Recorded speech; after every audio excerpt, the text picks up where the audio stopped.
Хөвсгөл аймаг дахь мөрөн олон улсын нисэх буудал Чонжуу мөрөн чиглэлийн олон улсын анхны нисгээ амжилттай хүлээн авлаа.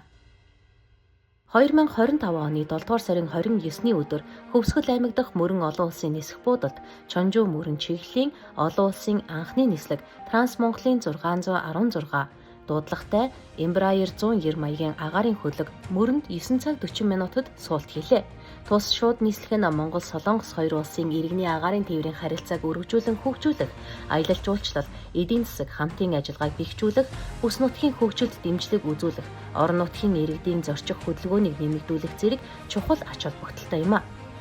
Иргэний нисхийн үндэсний төв төрөмжид хязгаарлагдмал хариуцлагатай компани нь Монгол улсын их хурлын 2020 оны 52 дугаар тогтоолын 2 дугаар хавсралт алсын хараа 2050 Монгол улсын урт хугацааны хөгжлийн бодлогыг 2021-с 2030 онд хэрэгжүүлэх үйл ажиллагааны хүрээнд Хөвсгөл аймаг дахь мөрөн нисэх буудлыг 4-ийн зэрэглэлийн агаарын хөлөг хүлээн авах хүчин чадалтай аэродром, зорчигч үйлчилгээний цогцлбор бүхий олон улсын нисэх буудал болгох бодлогыг хэрэгжүүлэн Монгол улсын засгийн газрын 344 дугаар тогтоолоор мөрөн нисэх буудлыг зорчигч ачаа тээврийн харилцааны олон улсын боомт болгон баталсан бөгөөд Хөвсгөл аймаг дахь мөрөн нисэх буудлыг олон улсын нисэх буудал болгон нисхийн мэдээллийн эмэгтгэлд 2022 оны 5 дугаар сарын 19-ний өдөр зарлан мэдээлсэн байдаг.